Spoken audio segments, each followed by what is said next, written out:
Well, what do Taylor Swift and John Fogerty have in common? You wouldn't think too much, but the frontman from Creedence Clearwater Revival is taking some inspiration from the pop star. Like Taylor, he's been in a long legal battle for control over his music, so he's re-recorded all the classics. This is John's version.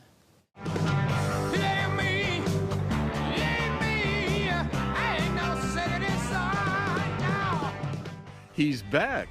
Come on and rise and win. We're going up around the bend. Who could forget these songs and that voice? Have you ever seen the rain? In just 4 incredible years, Creedence Clearwater Revival had 9 top 10 singles and 8 gold albums. Formed in California, their songs became instant classics.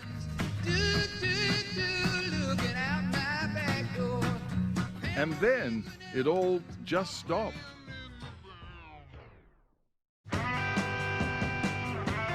At the height of their success, the band members found themselves constantly fighting and called it quits in 1972.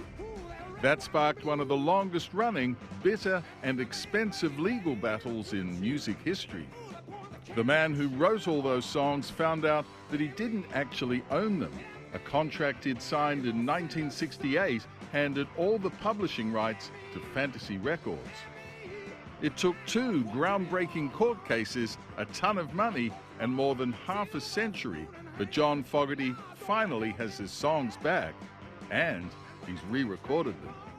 Like millions of others around the world, I grew up listening to your wonderful songs and having played in bands, trying to learn those songs of yours. Are you aware of the impact on so many people that you've had over the years? Not really, I don't think so, but I know that son of, people, my dad used to play in a band, didn't he? Down on the corner, out in the street, where the folk boys are playing, bringing it up happy feet. I mean, what a body of work, sir. I know it's shrouded in controversy, but you must be proud of the songs you've written. It was great fun, just playing the songs for all they're worth and not worrying about, all those other things that had happened, of course. And the best part was being with my sons, Shane and Tyler. It was a family.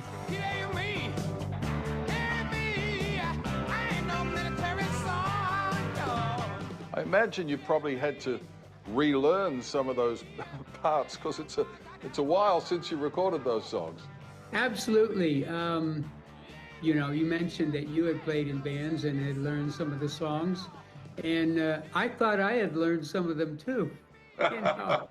Sometimes it was my son, Shane, that had to come out in the studio and go, Dad, you're not playing that right. And that's a humbling experience, It's been more than half a century since Fogerty first sang those classics.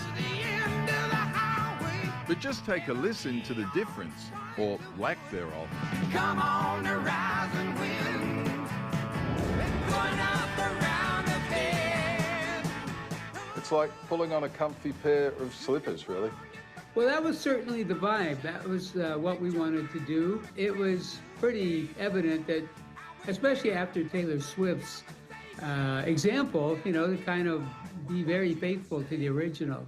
So at the risk of dredging up bad memories and rubbing salt into the wound, remind us what happened, because you're a young man, you sign a record deal, and you basically sign those songs away.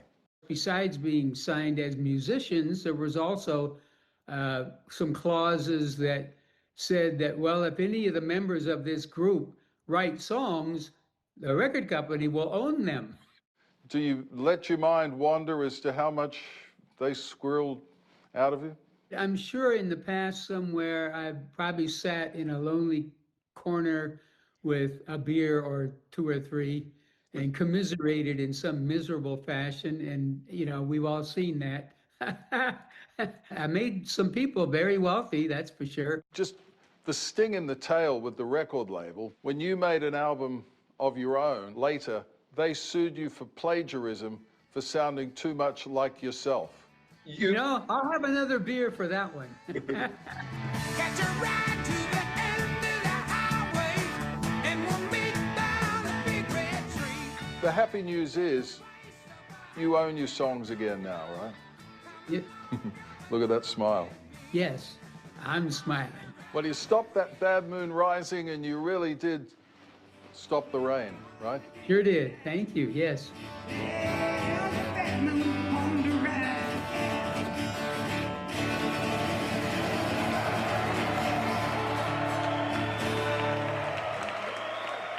Yeah, he sounds unreal, and his album Legacy, the Creedence Clearwater Revival Years, is out tomorrow.